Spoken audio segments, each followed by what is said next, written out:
Retornamos a esse segundo e último bloco do programa Direito em Foco de hoje, com a presença do vice-presidente da Câmara de Arbitragem de Araras, Dr. Luiz Eduardo Zanca.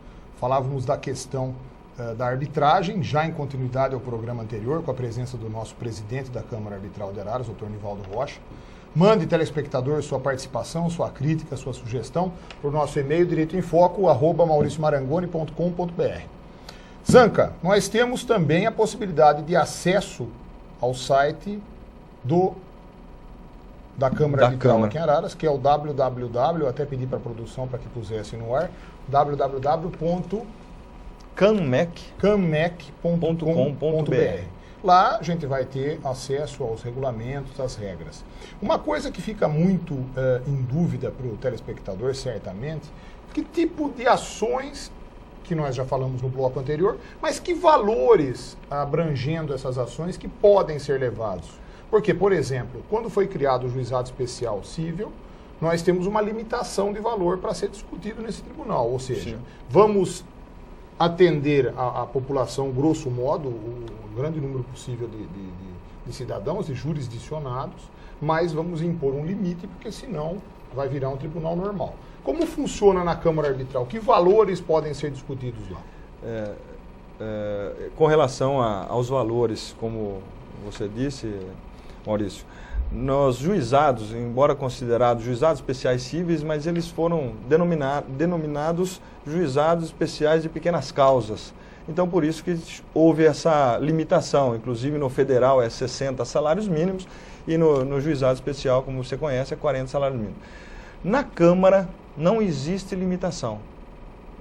Não existe limitação. Um pequeno contrato de empreitada, vamos dizer, de R$3.000, até um contrato de um milhão de reais, poderá ser desde que previsto na condição bilateral de que elegeram a Câmara Arbitral para solucionar. Ainda que não tenha sido eleito a Câmara e tudo mais, existe a possibilidade, sim, dessa tentativa, dessa prévia, que é buscar, seja já em comum entre as partes, procurar a Câmara, e lá eles assinariam esse compromisso arbitral, no momento que já oferecesse, olha, queremos resolver essa discussão por aqui, certo? Ao invés de entrar com uma ação e assim promulgar um acordo e tudo mais, ou a parte interessada tão somente faria esse pedido lá, ela se comprometendo inicialmente, e aí chamando a outra parte para discutir. Esse valor, como foi dito, de 0 a 1 milhão, 5 milhões, 10 milhões, não interessa, não tem uma limitação nesse sentido que a lei obrigue ou permita que nós possamos haver o julgamento dessa discussão até um limite. Não existe essa limitação.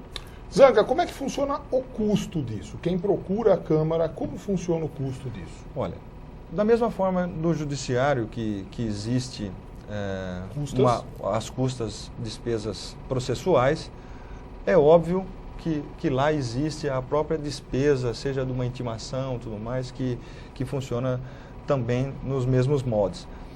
O custo-benefício, hoje, para uma ação de pequeno valor, de pequeno porte, ou que seja ela de maior porte, ela tem aproximadamente 10% do custo que teria junto ao judiciário, a menor ainda.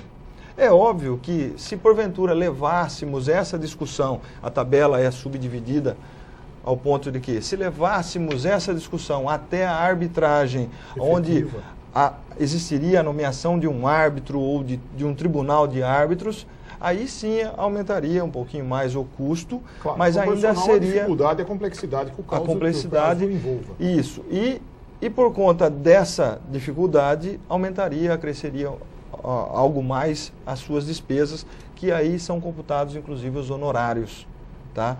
Daquele árbitro que vai proceder à sentença arbitral.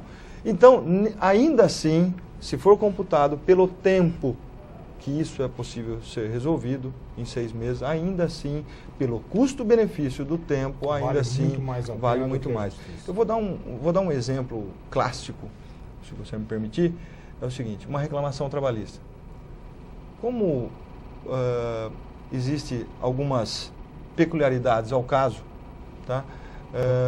Nós estamos inclusive prestigiando não só na trabalhista, mas é claro, né, em todas as áreas que sejam discutidas lá, que sejam acompanhados por advogados. A única diferença, num primeiro momento, da reclamação trabalhista envolvendo no judiciário, é que existe como um custo do ingresso da ação, da distribuição da ação de R$15. Tá? Essa é a única diferença. Com relação à área civil, hoje o mínimo a ser gasto é R$50. Então eu vou dar um exemplo que, por exemplo, nos R$50, na esfera do Poder Judiciário, o mínimo hoje são 5 FESPs, que daria R$83, R$83, alguma coisa assim. Quer dizer, ainda o custo é menor. Ainda o custo é menor. É óbvio que, aumentando a dificuldade, aumenta-se um pouco mais o custo aí, mas ainda assim disponibilizamos justamente essa tabela para que todos tenham ciência do que é possível ser feito lá e como e quanto custará todo o procedimento. Toda a informação está nesse site que está no rodapé da nossa tela, www.canmec.com.br. O telespectador poderá acessar, empresários poderão acessar, todos os grupos econômicos envolvidos em todo o nosso país poderão ter acesso às informações ali contidas no site, bem como regulamentos, como você bem disse, até modelos simples e petições iniciais que eventualmente possam ser protocolizadas para que se chame a parte contrária. Desenvolvemos um modelo padrão e disponibilizamos já no site também, que é até mesmo uma procuração que o advogado deve constar ou se faz constar nos poderes a ele outorgados, para que ele tenha a autonomia a, inclusive, afirmar o compromisso arbitral e levar essa condição, essa discussão à Câmara também. E disponibilizamos também uma petição singela, uma petição inicial, seja descrevendo uma preliminar e o pedido de como, vamos falar assim, não é uma regra, mas que como pode ser feito o pedido ao final daquela discussão. Nós desenvolvemos só um pedidinho na esfera de cobrança, tá? Só para ter, e com o tempo nós pretendemos disponibilizar outros casos nesse sentido. Comerciantes, por exemplo, poderiam ter um acesso a essa Câmara para cobranças, desde que haja um fundamento, uma nota fiscal, uma prestação de serviço. Perfeitamente. Existe também aquela questão assim, houve o documento, houve a venda, tudo mais, mas existe aquela questão de que a conciliação, a possibilidade de a conciliação. Então, existe um título já prescrito ou uma nota fiscal que não existe a duplicata, não foi emitida a duplicata, então ele só está com o documento fiscal, é possível levar lá ao ponto de que, chamando a outra parte e haver uma conciliação, todas as conciliações, inclusive eu quero já adiantar esse ponto, todas as conciliações, mediações que houverem, acordos que houverem lá, serão feitos através de uma sentença arbitral, para ela ter o seu efeito jurídico, como prevê a lei. O seu valor legal, claro. O seu valor legal. Se tornar até, inclusive, um título executivo. Não é nada brincadeira, né? Isso. Nós não vamos fazer um acordo lá por mera liberalidade e... tirando o suporte das consequências dele. Tirando o suporte. Então, a verdade, a coisa é séria, é sigilosa. Até voltando à situação aí da petição inicial, ela não tem... as partes, não tem nome, é um modelinho bastante singelo. Por quê? Porque a lei também proíbe a divulgação, a transparência que nós temos que ter, essa transparência da nossa idoneidade, do que a gente pretende trazer para toda a população e região. Contudo, o processo de cada um permanece sob o total sigilo, somente as partes têm acesso a ele e os procuradores. A exemplo, não é possível sequer fazer carga dos autos. Tá? É possível tirar cópias, extração de cópias lá dentro do próprio, da Secretaria da Câmara, mas não é possível fazer carga desses autos.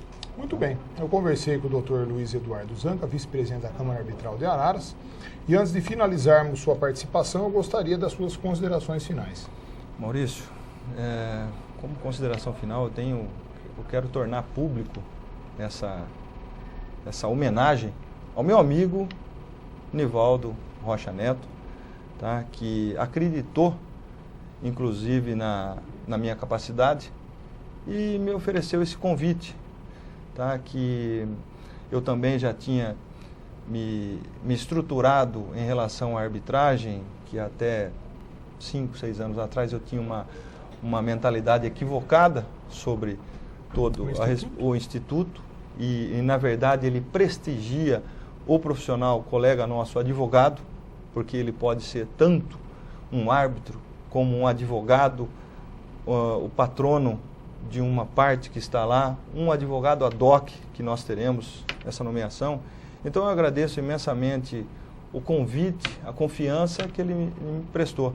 E como nós não tivemos a possibilidade de fazermos uma dobradinha, que nós tínhamos, num primeiro momento eu tinha uma ideia, quando eu me candidatei a presidente da OAB. Exatamente. No primeiro momento eu fiz até o convite a ele para participar junto comigo, mas agora estamos juntos nessa dobradinha, nessa nova existe, empreitada. Né? Esse tipo de concorrência dentro da nossa entidade não gera qualquer tipo. Sem dúvida nenhuma. Então, é uma grande satisfação e gostaria mesmo de tornar público isso para que os nossos colegas saibam que, por exemplo, não existe rivalidade, não existe o coleguismo, a amizade e o profissionalismo acima de qualquer coisa.